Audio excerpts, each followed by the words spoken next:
The wind at the Millerville Cemetery was unforgiving. It whipped my black coat against my legs and stung my eyes, but I didn't wipe the tears away. They were the only honest thing I had left. I stood alone, watching the casket holding my husband of 42 years, Elias, being lowered into the earth. The church had been full, packed with his Navy buddies, old colleagues, and neighbors. But here, at the end, the only person who mattered was missing. My son, Richard. I clutched the single rose I was meant to drop onto the polished wood, my mind replaying the phone call from that morning. I'd been pressing Elias's Navy suit, the one he wore at our wedding, when the phone rang. "Look, Mom." Richard's voice had been clipped, impatient. Janice and I talked about it, and honestly, what's the point? Elias is gone. Standing around a grave isn't going to change that. "Richard," I'd whispered, my hand frozen on the sleeve of the suit. "It's your father's funeral." "I know, and I'm sad, I really am. But Jessica's got her book club finale today, and I've got that golf tournament I told you about. The entry fee was $300, Mom.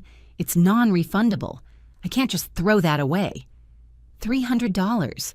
That was the price of his father's life, less than a round of golf. The wake at our house was a blur of casseroles and sympathetic faces.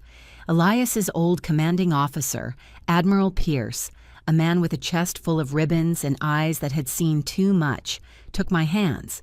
Diana, a terrible loss. Elias was one of the finest men I ever served with, but where is Richard? I expected to see him here, supporting his mother. The lie tasted like ash in my mouth. He had a work emergency, Admiral, a last-minute crisis at the firm. He's devastated he couldn't make it. The Admiral nodded, but his eyes held a flicker of something. Disappointment. He knew. They all knew. All I could see was the empty chair at the head of the dining table, the one where my son should have been. I had buried my husband alone. If you're watching this video, tell me where you're from, or what time it is for you. The suffocating quiet of the house lasted for 3 weeks. The casseroles stopped coming, the sympathy calls trickled to a halt. It was just me and the silence, and the gaping hole Elias had left. This morning, everything changed. A certified letter arrived from Mr. Hamilton, Elias's attorney. My hands trembled as I opened it. I assumed it was just boilerplate about the house, the car. I read the first line and my breath caught. I read it again and again. The confidential trust established in 1983 has matured to a current value of $23 million. $23 million. The number didn't seem real. It was a typo. It had to be. Elias and I lived comfortably, but we were frugal. We clipped coupons. He drove his truck for 15 years. I was still staring at the paper, the world tilting on its axis, when the sound of a high-performance engine roared up the driveway. I looked through the curtains. Richard's BMW. I hadn't seen him since Christmas. He hadn't called once since the funeral. The front door opened without a knock. "Mom, you in here?" Richard strode in, Janice trailing behind him like a shadow. She clutched her designer purse to her stomach, her eyes darting around the living room, cataloging everything. They weren't here to grieve. They were here to appraise. "This is a surprise," I said, my voice flat. The letter from Mr. Hamilton felt like a hot coal in my hand. "Yeah, well, we've been worried about you," Richard said, not sounding worried at all. He settled into Elias's recliner. His father's chair. Janice perched on the edge of the sofa. "I ran into Trevor Sullivan at the club," Richard began, clearing his throat. "He mentioned he'd heard from Mr. Hamilton about some paperwork. That Dad's estate needed to be settled." "Assets," Janice chimed in, her voice artificially sweet. "Trevor said there were some assets that needed to be distributed." Assets, not memories, not a lifetime of hard work, just assets. The anger that had been simmering for 3 weeks finally boiled over. "You couldn't be bothered to attend your father's funeral," I said, my voice shaking. But the moment you hear the word assets, you're here in 5 minutes. Richard's face tightened. Mom, we've been through this. It was a complicated day, and honestly, Elias is gone. He wouldn't know if we were there or not. That was the line. The final casual severing of a bond I thought was unbreakable. You're right, I said, my voice dropping to an icy calm. He wouldn't know, but I did, and his friends did, and this house did. I stood up, pointing to the door. Get out! Mom, don't be dramatic. Get out of my house. Now. They stared at me, shocked. They had expected a grieving, pliable widow. They found something else. They left, sputtering about grief and not thinking clearly, but they left. And as I watched their car disappear, I clutched the letter. 23 million. And a son who valued it more than his own father. The confrontation left me shaking. I needed to get out, to breathe air that wasn't thick with their greed. I decided to go to the grocery store. I'd make Elias's favorite meal tonight. Pot roast and vegetables, a small private memorial. I was gone for less than an hour. When I returned, I pulled into the garage and used my internal door. The moment I stepped into the kitchen, I knew something was wrong. The air was different, stale. And the back door, the one leading to the patio, was unlocked. I always locked it. My heart hammered against my ribs. Hello, I called out, my voice trembling. Silence. Then a noise from upstairs, a muffled curse. I didn't grab the phone. I grabbed the heavy cast-iron skillet I'd set out for the roast. I crept up the stairs, my knuckles white on the handle. I heard them before I saw them. Voices. In Elias's study. Not in the desk, Richard. Look in the filing cabinet. I shoved the door open. Richard and Janice froze. They were surrounded by chaos. Elias's study, his sanctuary, was destroyed. Drawers were pulled out, books swept from shelves, files scattered across the floor. And Janice. She was holding a piece of paper. My piece of paper. Richard! She shrieked, her eyes wide with a terrifying, ecstatic light. Look at this! I found it! $23 million! Richard spun around, his face a mask of shock, which quickly melted into pure, unadulterated rage. Not at himself, at me. You lied, he hissed, taking a step toward me. He pointed a trembling finger at the letter in Janice's hand. You sat there and let us leave, knowing this was here. You were hiding it. Hiding it from your own son. I told you to get out, I said, my voice dangerously low. I raised the skillet slightly. That included breaking in like a pair of common thieves. Thieves? Janice scoffed, emboldened by the number on the page. That's our money, you old. Janice, shut up, Richard snapped. He was focused on me. Give it to us, Mom. The paperwork. All of it. You have no right to keep this from us. This is my house. That is my mail, I said. You have no rights here at all. We are his heirs, Richard yelled, his voice cracking. That money belongs to us. They stood there, breathing hard, two predators who had cornered their prey, not realizing I was the one holding the iron. The secret was out. The advantage was lost. And in that moment, I knew exactly what Elias would have wanted me to do. My mind raced. They knew about the money, the real amount. I couldn't put that genie back in the bottle. So I had to create a new bottle. I let out a long, weary sigh and lowered the skillet, placing it on the desk. I looked at the letter in Janice's hand, and to their utter shock, I laughed. It was a bitter, broken sound. Oh, Richard, I said, shaking my head. You've been digging up ghosts. You really think your father had $23 million and I'm still clipping coupons? They stared, confused. The fury on Richard's face faltered, replaced by uncertainty. What are you talking about? He stammered. It's right there, from the lawyer. Yes, from the lawyer, I said, walking over and snatching the letter from Janice's hand. Look at the date, 1983. This was an old life insurance policy, Richard. A big, stupid one Elias bought when he was young and optimistic. I waved the paper. $23 million. That was the payout. but it cost a fortune to maintain. Do you have any idea how we paid for your MBA? Or that 5-figure down payment on your precious house? Or that European backpacking trip Janice took? I tapped the letter. Elias cashed this policy out years ago. It's worthless paper, just a reminder of a dream we couldn't afford because we were too busy funding yours. Janice looked at Richard, her face pale. Is that true? Richard looked at me, his eyes narrowed, searching for the lie. I don't believe you. Good, I snapped. You shouldn't. I let the silence hang, then confessed. You're right to be suspicious, I said, sitting in Elias's desk chair, the picture of defeat. I did lie. There is something, but it's not that. That's just a painful memory. I reached into a different drawer, a small, locked one they hadn't managed to pry open. I pulled out a separate folder. Inside was a single, official-looking statement. Mr. Hamilton had prepared it for me last week, just in case. I slid it across the desk. This is it. A single investment account Elias had on the side. He never told me about it. This is what I found out about. Richard picked it up. His eyes scanned the page. $300,000? That's it, I said. All of it. A decent amount, but not life-changing. Not $23 million.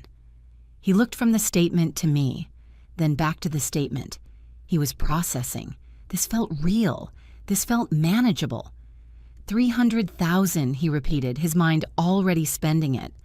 And after today, I said, standing up and snatching that statement back too, after you broke into my house, tore apart your father's memory, and accused me of theft, I don't think you deserve a single penny of it. I walked to the door. Now get out, and don't come back until you've hired a lawyer, because you're going to need one. They left, stunned and furious, but I had done it. I had planted the seed.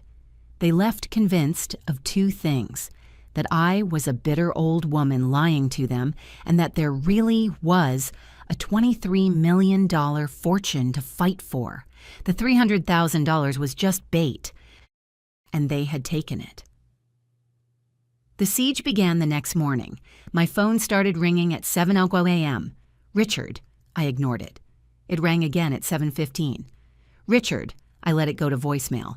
The messages were a predictable blend of fury and false concern. Mom, pick up. We need to talk about this. You're not thinking clearly. Mom, Janice is really upset. You can't just keep us in the dark. We have a right to know what's in Dad's will. This is insane, Mom. You're forcing my hand. I'm going to have to call Hamilton myself. I deleted them all and drank my coffee. At 2 p.m., the doorbell rang. I looked through the peephole. It was Janice alone, clutching a bouquet of cheap supermarket carnations, the kind they keep in a bucket by the checkout. She had manufactured a tearful expression. I opened the door but blocked the entryway. What do you want, Janice? Dorothy, Diana, I felt terrible about yesterday, she stammered, thrusting the wilting flowers at me. Richard is just so stressed. We're not ourselves. You seemed exactly like yourselves to me, I said, not taking the flowers. You were just caught. No, it's not like that, she insisted, real tears welling up now. Desperate tears. You don't understand. We're in trouble, Diana. I waited.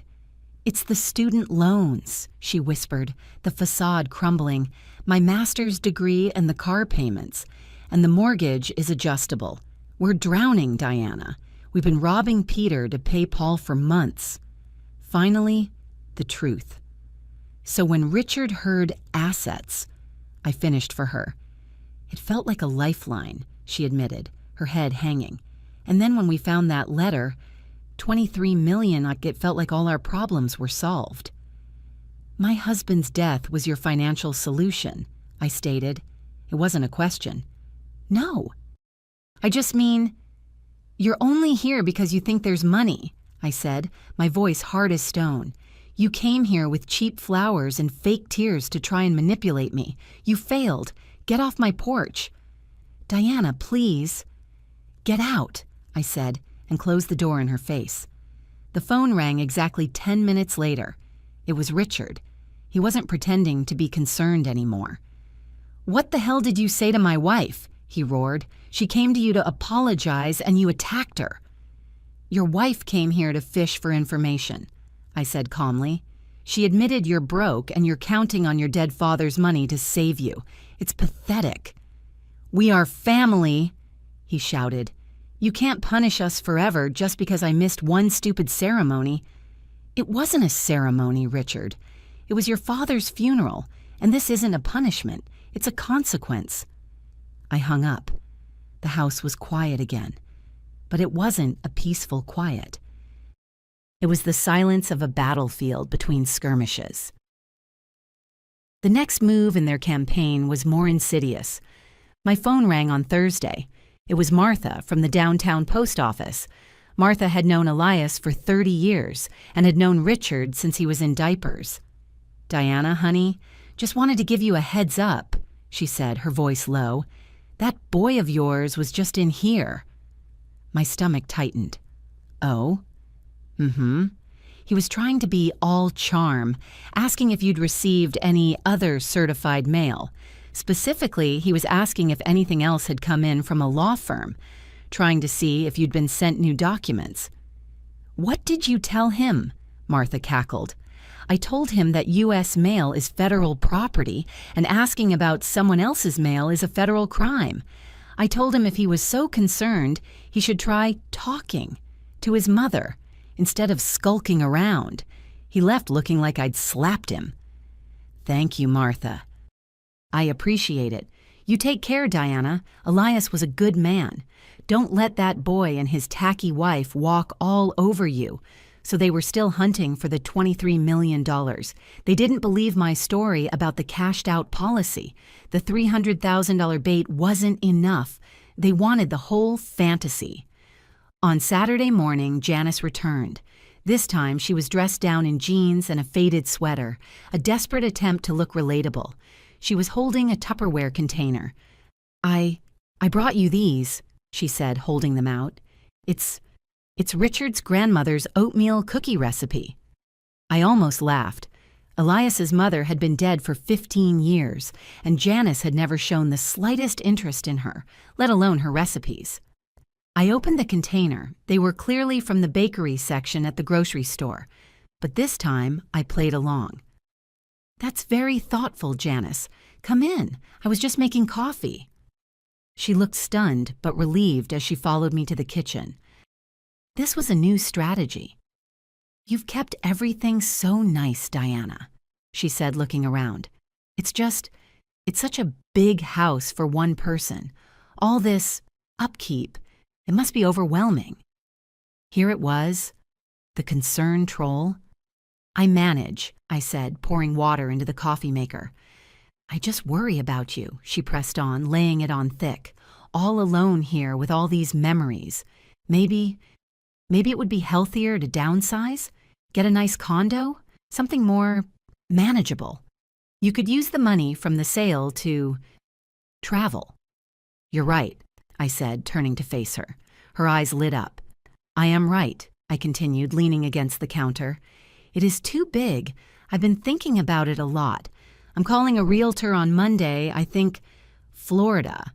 Yes, I've always wanted to live by the beach. I'll sell the house, sell all this old furniture, and just go." The color drained from Janice's face. Selling the house meant liquidating the primary asset. It meant the money would be in my bank account, not tied to a property Richard always assumed he'd inherit. "Sell?" she squeaked.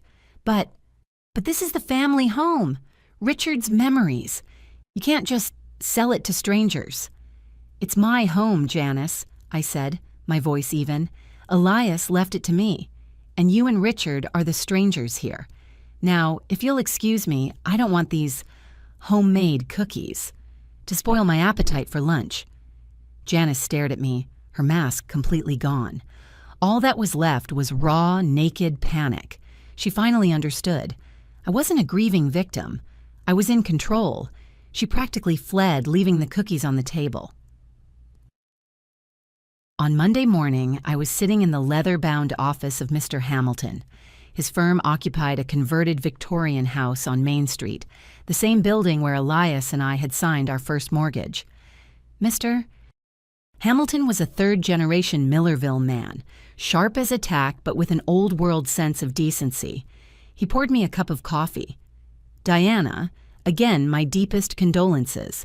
Elias was a fine man, he said, settling behind his mahogany desk. He was, I agreed, which is why I want to make sure his legacy is handled exactly as he intended. I have to tell you, Mr. Hamilton said, opening a thick file, Elias was one of the most meticulous planners I've ever encountered. This trust, it's ironclad. $23 million, all in your name, with you as the sole beneficiary and executor. You have complete discretionary control. He never told me, I whispered. Why hide that much? He didn't just hide it, Mr. Hamilton said, pulling a sealed envelope from the file. He anticipated this. He left this for you. He was very specific. I was only to give it to you. If Richard contested the will or caused you distress regarding the inheritance. My hands trembled as I took the envelope. It was Elias's handwriting. My darling Diana, if you are reading this, it means our son has revealed his true character in the face of loss. I have watched him become someone I don't recognize, someone who values what he can get over what he can give. Don't let him make you feel guilty for protecting what we built together. You earned every penny of this through 42 years of love, partnership, and sacrifice. This money is your security, your freedom. Use it to live. But I know your heart. You won't be able to turn your back on our boy even now. So, I have given Mr. Hamilton a second set of instructions. But Diana, make him earn it. Don't let this wealth be the final thing that destroys him. All my love, always Elias. Tears streamed down my face. The second set of instructions? Mr. Hamilton nodded grimly. A separate, sealed directive. It outlined a very generous, immediate distribution for Richard, but it was contingent on one thing. What? That he attended his father's funeral and provided you with genuine comfort and support in your time of grief. Had he done so, he would be a very wealthy man today. I sat back, stunned by the depth of my husband's foresight. He had been testing Richard, and Richard had failed spectacularly. So what do we do now? I asked, wiping my eyes. We follow Elias's primary directive. The $23 million is yours, period. Richard has no legal claim. I know, I said, but Elias also said to make him earn it. I have a plan, but it's going to require those fake documents I asked you to prepare. I told him about the break-in. I told him about my $300,000 false lead. Mr. Hamilton listened, a slow smile spreading across his face. Diana, that is brilliant, and exactly what Elias would have wanted. He didn't want to just give Richard money. He wanted to save his son. Then let's proceed with the $300,000 bait, I said, a new resolve hardening in my chest. It's time to see what my son is really made of. I spent the rest of the week preparing. I called Richard. I've had some time to think, I said, my voice carefully measured. You and Janice, you were right. It's not right for me to hide things. I want to have an honest conversation. Come for dinner on Sunday, 6 o'clock. Finally, he breathed, the relief in his voice palpable. We'll be there. No, I cut him off. Just you, Richard. We'll talk. Then Janice can join us for dessert. 7:30. He paused. Mom, we don't keep secrets. Those are my terms, I said, or we don't talk at all. He agreed. On Sunday, I spent all afternoon cooking Elias's favorite meal, pot roast, roasted root vegetables, and a homemade apple pie. The house filled with the smells of our life together. This wasn't for Richard. It was for me. It was for Elias. At 6 o'clock sharp, the doorbell rang. Richard stood there, alone, wearing his best blazer. He was holding an obscenely expensive bottle of wine. He was on his best behavior. Something smells amazing, Mom, he said, kissing my cheek. We ate dinner. It was the most surreal meal of my life. We talked about the weather, about his work, about anything and everything except the 23 million elephant in the room. He complimented the food, told a story from his childhood. He was trying so hard to be the son he should have been. After I cleared the pie plates, I poured 2 cups of coffee. "All right, Richard," I began. "Let's talk." I went to the study and returned with the folder Mr. Hamilton had prepared. I slid the $300,000 statement across the table. His eyes latched onto it. He snatched it up, his mask of the good son evaporating instantly. I saw his pupils dilate. I saw the greed.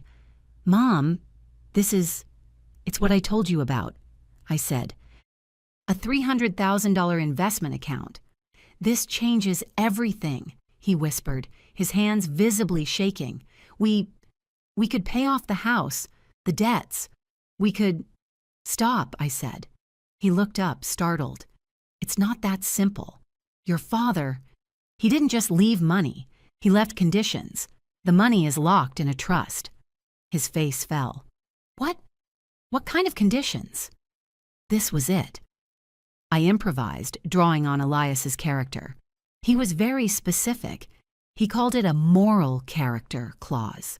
The trust can only be distributed to an heir who demonstrates family commitment, moral character, and respect for the deceased. Richard stared at me, his face turning red. "This is about the funeral again." "This is about everything, Richard," I snapped, my own control finally breaking. "It's about the funeral, yes. It's about you breaking into my house. It's about you demanding money from a grieving woman. It's about a pattern of behavior your father watched for years." I pulled Elias's real letter, the one he wrote to me, from my pocket. "You want to know what your father thought? You want to know what he wanted?" I read it aloud, every word, his disappointment, his pain at watching his son become a stranger, his plea for me to protect what we built. When I finished, the silence in the room was deafening. Richard was pale, his jaw clenched. This is blackmail," he hissed, standing up so fast his chair scraped the floor. "You're using his death to manipulate me. I'm his son. I have rights." "You have nothing," I shouted, standing to meet him. "You have the rights your father chose to give you. You want to act like a son? Then act like it. You act like a thief. You act like a stranger who chose a golf game over his father's grave. You want this money? Earn the right to be called his son." He stared at me, his rage fighting with the raw, ugly truth. He deflated, sinking back into his chair. "Mom, you don't understand. We're in real trouble. We're going to lose the house. We need this." The desperation was real. For a second, the mother in me wanted to fix it. Then I heard Elias's words, "Don't let him make you feel guilty." "Then you had better figure out how to earn it," I said, my voice cold as ice. Right on cue, the front door opened. "Hello!" Janice's cheerful voice trilled. "Are we ready for dessert?" She appeared in the kitchen doorway holding a store-bought cheesecake. She took one look at my face, at Richard's ashen, devastated expression, and froze. Is everything okay?" "Your husband just learned that an inheritance isn't a handout," I said, picking up the coffee cups. "It has to be earned." Janice looked at Richard, her eyes wide with panic. "Richard? What does she mean?" Richard just stared at the $300,000 statement on the table, a tiny fraction of a vast fortune, and the only thing standing between him and total ruin. I didn't hear from him for 3 days. The silence was heavier this time, final. I swept up the broken shards of our family and wondered if anything was left to salvage. On Wednesday, his BMW pulled up again. It wasn't clean and polished this time. It was streaked with dirt. Richard got out. He looked wrecked. He hadn't shaved.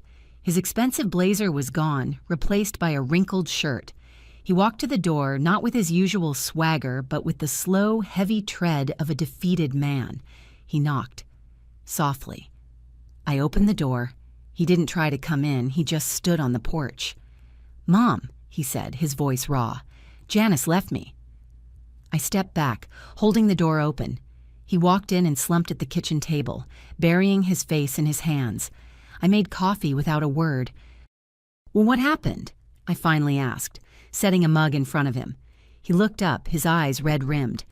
"After I left here, I told her the money, the $300,000, was locked in a trust, that Dad had put conditions on it, that we wouldn't see a dime unless I changed. And she lost it," he said with a bitter laugh. "She called me a failure. She said I let you walk all over me. She said she wasn't going to stick around to be poor." He took a shaky sip of coffee. "She called her mother, Judith. I could hear her shouting through the phone.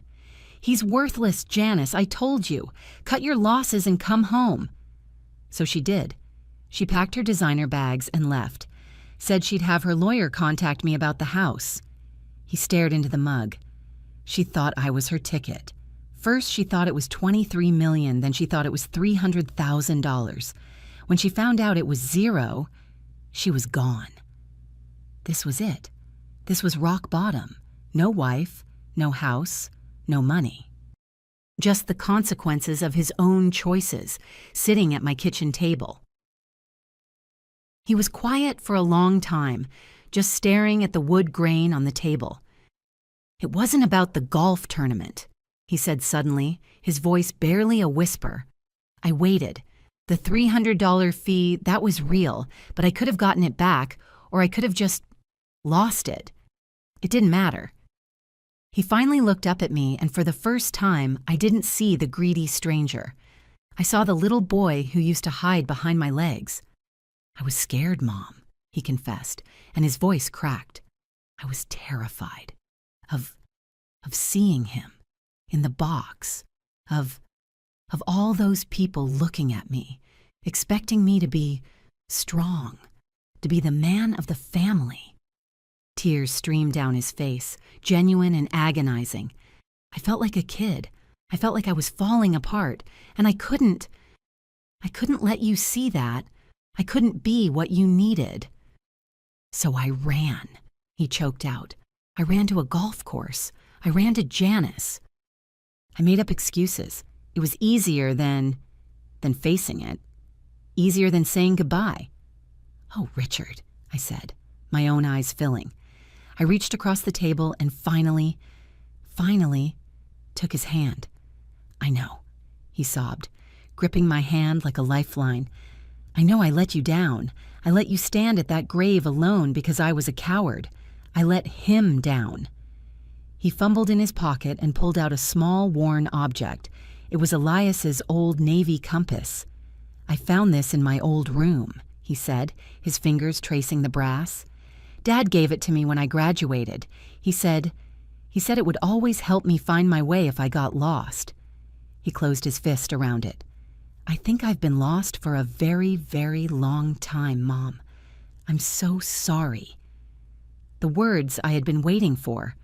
Not an excuse, not a justification, just the truth. This was the moment, the opening Elias had been waiting for. The son he knew was still buried under all that entitlement. "Come with me," I said, standing up. He followed me to the study, the room he and Janice had torn apart. It was clean now. I had put every book back, every file. I sat at Elias's desk. I unlocked the bottom drawer, the one they hadn't been able to open, the one that held the real files. I pulled out the full portfolio, not a single statement, but a thick, heavy binder. I slid it across the desk. What's this?" he asked, his voice still thick. "The truth," I said. He opened it. He saw the summary sheet from Mr. Hamilton. He saw the list of accounts, the real estate holdings. He saw the final number at the bottom. $23 million, he whispered, his face ashen. "But the letter, the insurance policy, you said—" "The letter you found was real," I said. "Your father did have that policy, and he did cash it out to pay for your life. That part was true. But the $300,000, That, I said, was the real lie. That was my test, Richard. I wanted to see. I needed to know. Would you change for $300,000? Or were you only willing to fight for $23 million? Would you become a better man for a little, or only for a fortune? He stared at the binder, the reality of his father's plan, and my own, crashing down on him. He was devastated, ashamed, and I failed, he whispered, spectacularly. Yes, I said softly, you did, but your father, he built in a second chance. What happens now? He asked, looking around the room, finally seeing his father's legacy not as a dollar amount, but as a life he'd taken for granted. Now, Elias's real test, I said. He left instructions. He wanted you to prove you were his son, not with words, but with actions. I laid it out. 1 year, Richard. You get a job, a real job, not some high-flying scheme. You volunteer. You show this family and this town that you understand what moral character means.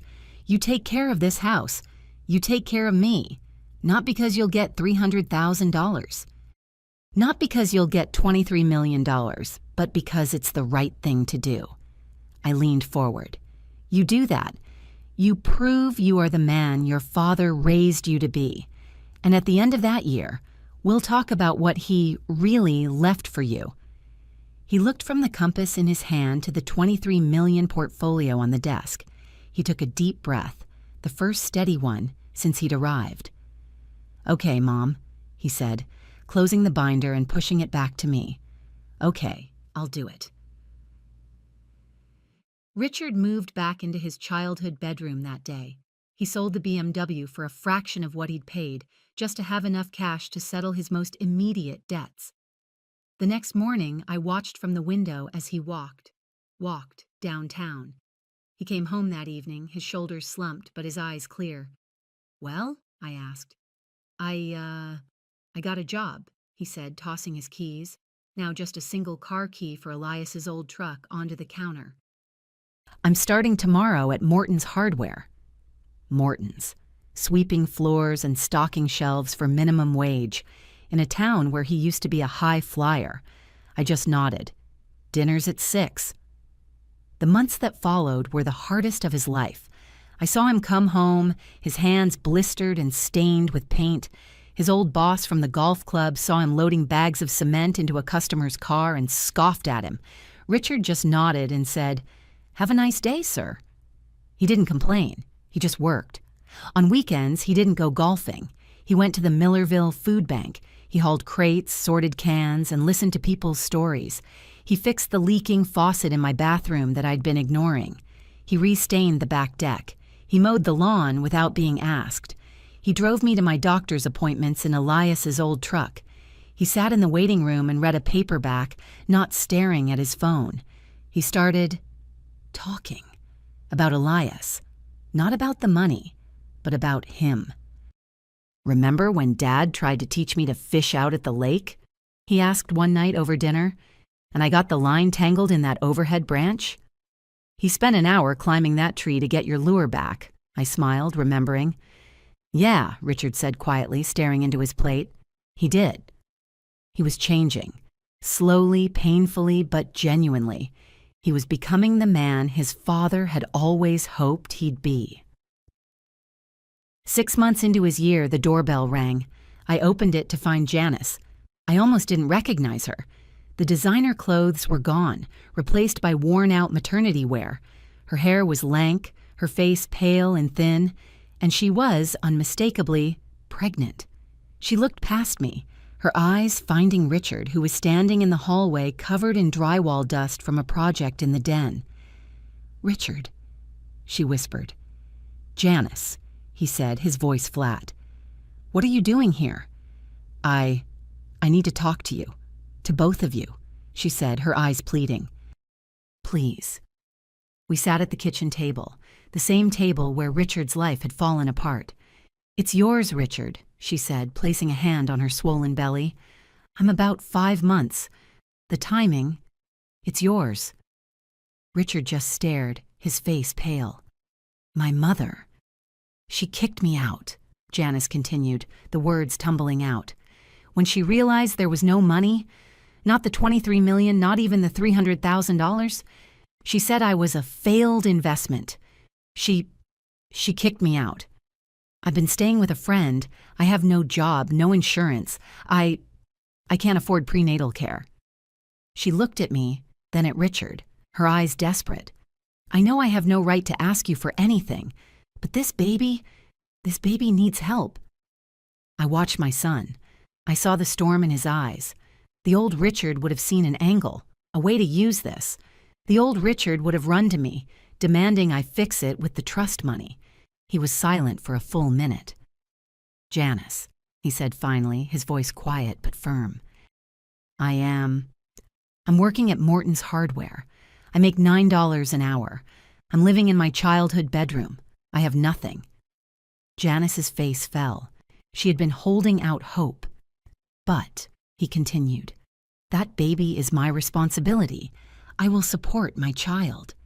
Her head snapped up, hope flickering. Oh, Richard, and maybe us? We could try again? I was stupid. She was already angling.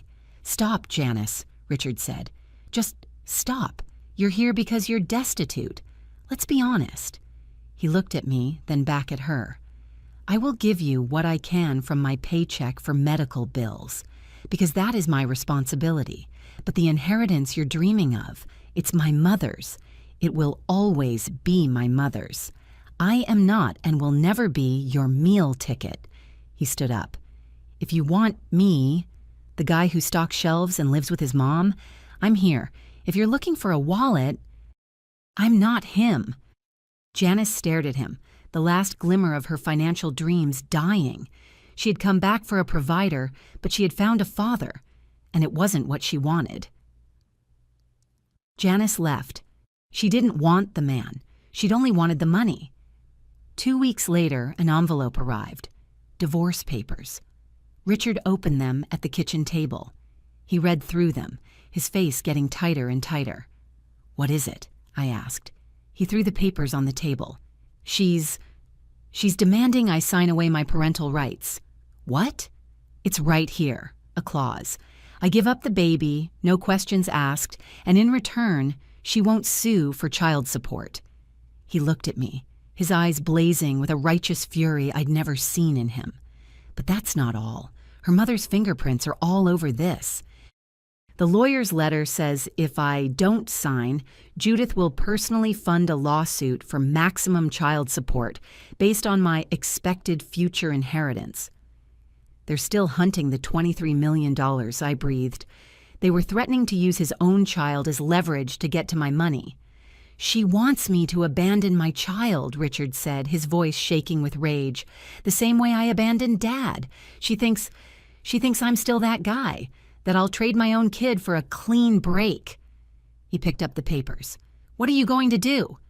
He looked me dead in the eye. I'm going to fight for my child, even if it costs me every penny I have, even if I never see a single cent of Dad's money. This is my blood. I will not abandon my family again. And with that, he ripped the divorce papers in half. I watched him walk out to the porch, his shoulders set. He was going to fight, not for a fortune, but for a future, for his child. I went to the phone and dialed Mr. Hamilton. Mr. Hamilton, I said, a smile I couldn't contain breaking across my face. It's Diana Mitchell. I need you to draw up the papers. What papers, Diana? The full transfer. The test is over. My son passed. I hung up. I wouldn't tell Richard, not yet. This fight, he had to win it on his own. The fight was brutal and expensive. Judith, Janice's mother, had hired a shark, a lawyer who flew in from the city and wore $1,000 suits. To pay for his own local, decent lawyer, Richard sold Elias's truck. He sold his watch. And then, one afternoon, I came home to find him polishing his golf clubs. Richard? I'm selling them, he said, not looking at me. The lawyer needs his retainer for the hearing. They're worth a lot. The very clubs. the ones he'd chosen over his father's funeral. "It's the last thing I have of that life," he said quietly. "Good riddance." He refused every offer of help from me. "This is my fight, Mom. My responsibility." The day of the hearing, I sat in the back of the courtroom. Janice was there, looking small and miserable. Her mother, Judith, sat beside her, whispering in her ear, her face a mask of cold fury. Judith's lawyer was as nasty as I'd expected. "Your Honor, we are talking about a man in his 40s, who lives with his mother, a man with no assets to his name, a man who, by his own admission, works for minimum wage at a hardware store. A man," he paused for dramatic effect, "who found it more important to play a round of golf than to attend his own father's funeral." He painted Richard as an irresponsible, unstable, and pathetic deadbeat. Then it was Richard's turn. His lawyer was good. He presented his steady employment record from Morton's. He had character references from the food bank, but it was Richard's own words that silenced the room. "Your Honor," he said, his voice steady, his hands clasped in front of him. "Everything he said, it's true. I was that man. I made mistakes. Terrible, selfish mistakes that I will regret for the rest of my life. I failed my father. I failed my mother. I failed myself." He looked over at Janice. "I failed her, too. But I am not that man anymore. This child, my child, deserves a father, and I will not fail them. I will be there. I will be there for every birthday, every skinned knee, every school play. I will be the father my own dad taught me to be, the one I finally remembered how to be. I don't have money, but I have love, and I have time, and I will never abandon my child." The judge stared at him, his expression unreadable. "I'll take this under advisement. I'll have a decision in 1 week." We waited. It was the longest week of our lives.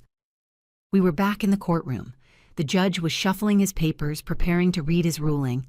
I could see Judith leaning into Janice's ear, whispering, a triumphant smirk on her face. It looked bad. "After reviewing the testimony," the judge began, "and the clear financial instability of the father—" "Stop!" Everyone turned.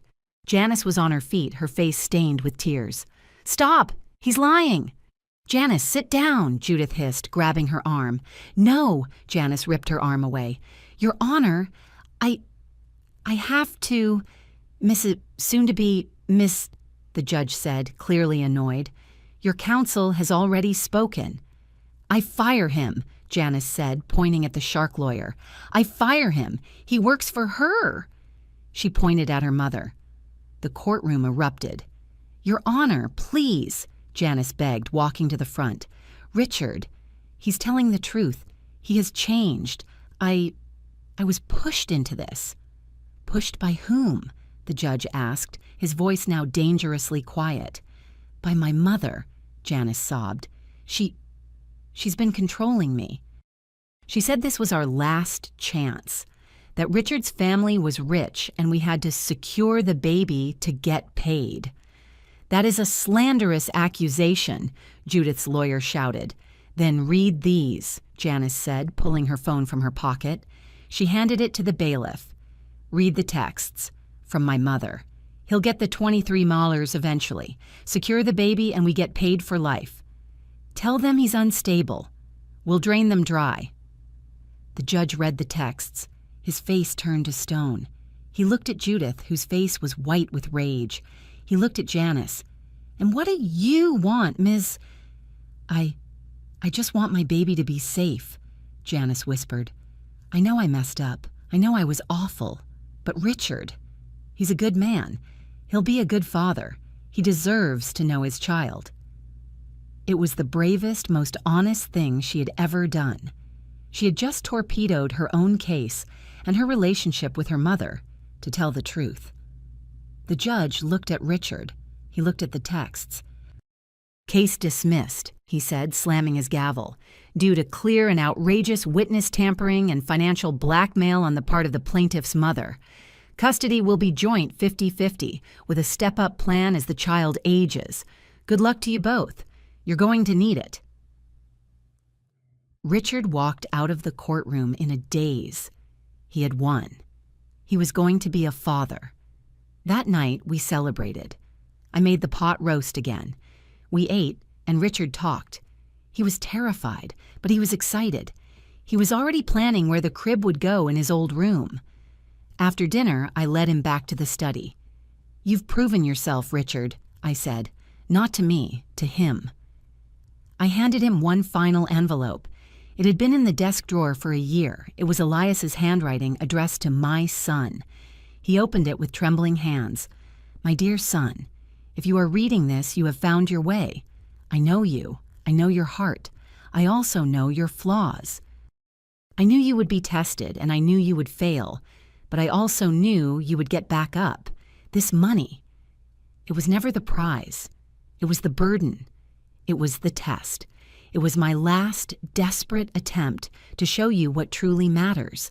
And if you are reading this, it means you have finally learned. Your greatest inheritance isn't the money. It's the child you are about to raise. Don't make my mistakes. Be the father I always tried to be, and be the son I always knew you were. I love you. I'm proud of you. Dad." Richard wept, clutching the letter to his chest. He sank into his father's chair, a broken man made whole. "He knew," Richard whispered. "He knew all of it." "He knew you," I said, my own tears falling. I sat at the desk and pulled out the thick binder Mr. Hamilton had prepared. The real one. The one with the final, signed, notarized inheritance documents. I slid it across the desk. "Welcome home, son. Your father is so proud of you." 6 months later, I stood in a bright, cheerful nursery, watching my son read a story. "Good night, Moon. Good night, cow jumping over the moon." Richard's voice was soft as he rocked his tiny daughter, Eliza. He hadn't stayed in my house. He'd bought a modest, sensible house 3 blocks away, close enough for me to be a grandmother, far enough for him to be a man. The $23 million had changed our lives, but not in the way anyone expected. Most of it was gone. Not spent, but moved. Richard had used it to create the Elias Mitchell Foundation, a charitable trust dedicated to helping veterans' families and supporting single parents in our community. Richard ran it. Not from a fancy office, but from a spare bedroom in his new house. He managed his father's legacy with the care he'd learned at the food bank and the humility he'd learned at Morton's Hardware. "She's asleep," he whispered, gently placing Eliza in her crib. He tucked the blanket around her. "It's amazing, isn't it? How someone so small can completely change your perspective on everything." "That's what children do," I said, smoothing her blanket. "They show you what's real." We walked to his kitchen. He made coffee. His refrigerator was covered in photos. Eliza, the 2 of us. And in the center, a picture of Elias, holding a tiny newborn Richard. "Do you think he'd be proud, Mom?" Richard asked, handing me a mug. I looked at my son. The man who had sold his golf clubs to fight for his child. The man who had turned a $23 million inheritance into a lifeline for others. "I think he's been proud of you every single day since you tore up those divorce papers," I said. "He just waited to tell you." That night, as I drove home through the quiet streets of Millerville, I thought about Elias's plan. It had been a terrible, brilliant gamble. I pulled into my driveway and looked down the street. The lights were on in Richard's house. I knew he was in the nursery checking on Eliza one more time. Elias had gambled everything on the belief that the son he'd raised was still in there. And he had won. He'd given us back our family. If this story resonated with you, leave a like and consider subscribing. You can also drop any comment below, even just one word. Maybe tell me where you're watching from, or what time it is right now. Sometimes one word is enough to say you were here.